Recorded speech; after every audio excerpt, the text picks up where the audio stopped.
What's up mga idol, Chris Ride Motovlog nga po pala. For today's, nandito ngayon tayo sa Honda Flagship Store, Transcycle, General Santos City. Yan, meron po tayo dito ang Honda Giorno 125. So ito yung pinakabagong labas ni Honda. Dito po sa kanila, may dalawang kulay po sila na available. So ito yung orange, glossy po siya. So, ito naman po yung matte black. Ayan o. Wow. Napakalaki pala ng motor na to mga idol. Napakalapad ng dito banda niya. So alamin natin yung updated price. Tapos bigyan natin ng quick review. Unahin natin pagdating sa makina. So ito po ay naka 4-stroke. Maganda pa dito, naka 4 valve po itong motor na to. Naka single overhead cam at ang cooling system po nito ay liquid cooled.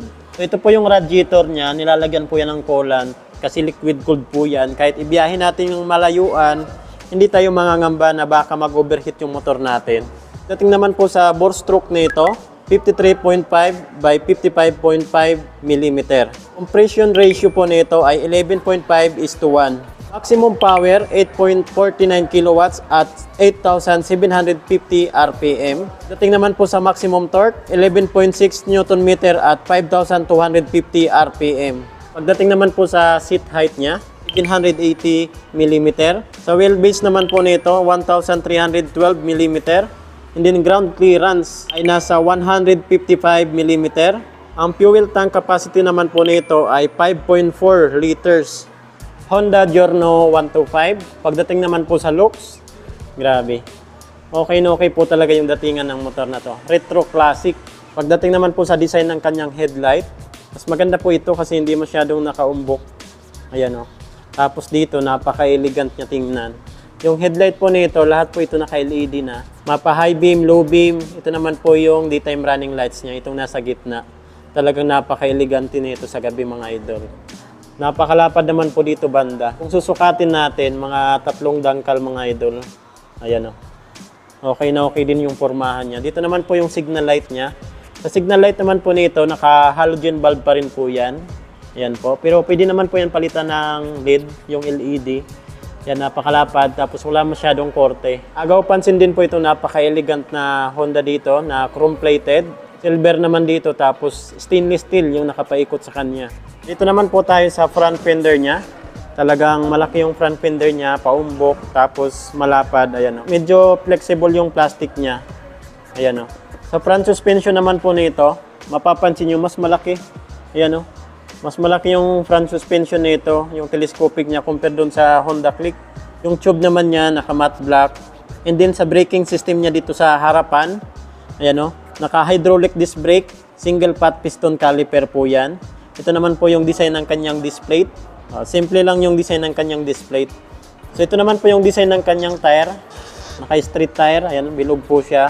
Ang size naman po nito ay 100 by 90. And then 12 inches po yung laki ng kanyang mags. Ayan o. 12 inches po yan.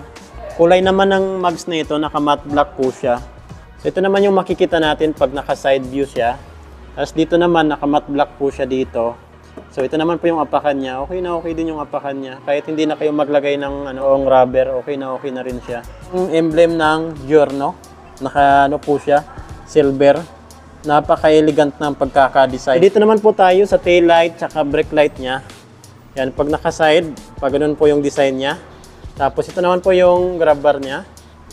Naka-silver po siya mga idol. Ayan o. Kahit dito sa black, silver din po yung grab bar niya. Tail light at brake light na ito, naka-LED na po ito mga idol. May chrome-plated din po siya dito. Ayan o. Stainless yung niya, garnish. Naman po yung signal light niya. Mapapansin nyo, ganito po yung design niya.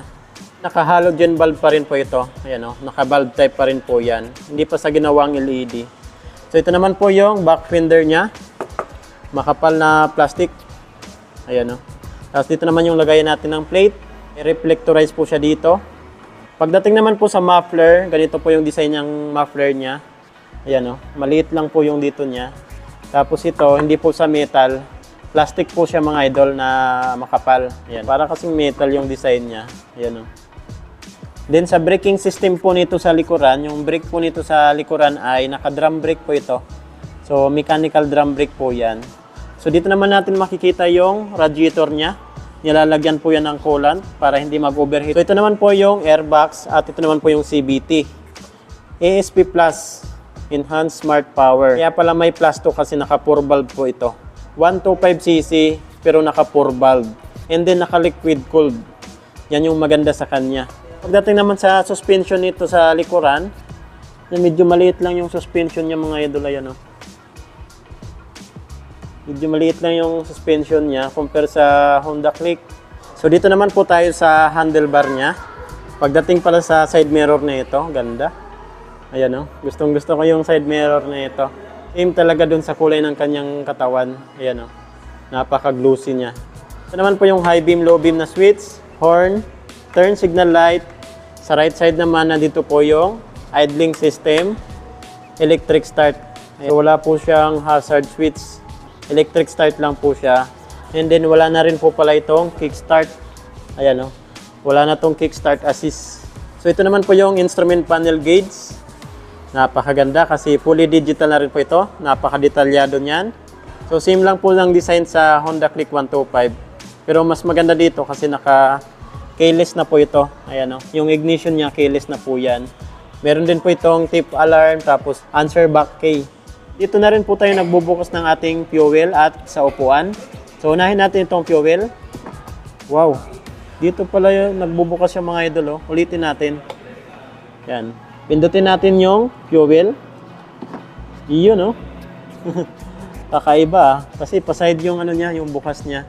Dito po tayo naggagas sa ilalim para hindi na po tayo ng tayo. Dito naman po yung sa upuan natin. Dito natin. Yun, bukas na po yan mga idol. Hala, ang laki. Grabe, ang laki ng ano, underseat compartment. Wow. Grabe, papatok talaga to mga idol. Ang laki, oh. 3 dangkal mga idol, oh. Tapos yung lapad naman niya, grabe. 1 kalahati. Yung lalim mga idol, oh. Halos ano, sobra 1 dangkal, oh. Ganda, kahit 2 half face helmet, pwedeng-pwede dito. Ganyan po mga idol, oh. Tapos dito na rin po pala tayo naglalagay ng coolant. Ayan, oh. Para hindi na tayo ano, mahirapan sa pag-refill. Ayan, oh. Mas convenient kayo dito maglagay ng coolant. Meron din sa dito mga tools. Ayan, oh. Tapos dito yung lagayan natin ng mga documents. Classic yung kulay, pero napakaganda ng pagkaka-design din. Ayan, oh. Medyo mapapabukaka ka lang talaga dito, yung back ride mo. Kasi malapad po talaga. Dito kasi ano siya, flat. Hindi siya masyadong masusubsob sa iyo yung back ride mo. Maganda talaga mga idol. Saka hindi siya madulas, medyo magaspang din po siya. Pero napakalambot. Ayan, oh, malambot po talaga. Maganda pa po dito, pwede na po kayo dito mag-charge ng cellphone. Ayan, oh. Nakadesign na po yung lagayan niya ng cellphone mga idol. Ayan, oh. Nakadesign na po yan para sa cellphone. At dito naman po tayo nag-charge. Meron po sa dito ang USB type, charging port. Ayan, tapos meron siyang magandang cover. Ayan, oh. Uy, ganda ng cover niya. Ito po yung integrated hook. Maganda dito kasi may lock po siya. So hindi tatalon yung nilagay nyo dito na ano, paper bag ba or plastic bag. So napakaganda. Tapos pwede mo rin po siyang itiklop kung hindi mo gagamitin. Siyempre yung legroom niya, grabe, napakalapad po talaga. Yan, oh. Okay na okay po talaga. Kahit iunat mo dito yung paa mo, okay na okay po ito. Yan, napakalapad po talaga. Dito na po tayo naggagas. Pipindutin lang natin tong fuel. Yan, oh, open na yan. So yan mga idol, Honda Giorno 125. Grabe, siksik sa specs. Maganda yung mga features niya. Like nitong charging port. Yung ano niya, napaka-convenient kasi dito na po tayo naggagas. Well injected na rin pala itong motor na to. So isa ito sa matipid sa gas. Basta si Honda naglabas ng motor. Sa mga nagtatanong naman about sa price nito, so dito po tayo nag-inquire sa Power Cycle, pero Transcycle na po ito sila. Ito na po yung cash price nila dito, 107,930. So yan na po yung cash price nila. Yan, 107,930. So dito po kasi sa kanila, libre na po yung LTO registration. Yan, 3 years na po yan mga idol. At po kasi ng dealer ng motor, may pagkakaiba talaga yan. Kaya wag natin i-compare sa ibang dealer. So yan, kung may mga ipapa-inquire pa po kayo sa akin ng motor, Comment nyo na lang po sa comment section ng ating video. Napakarami po nila dito ang Honda motorcycle. Hanggang dito lang po muna ang ating video ngayon. Chris Ride Motovlog.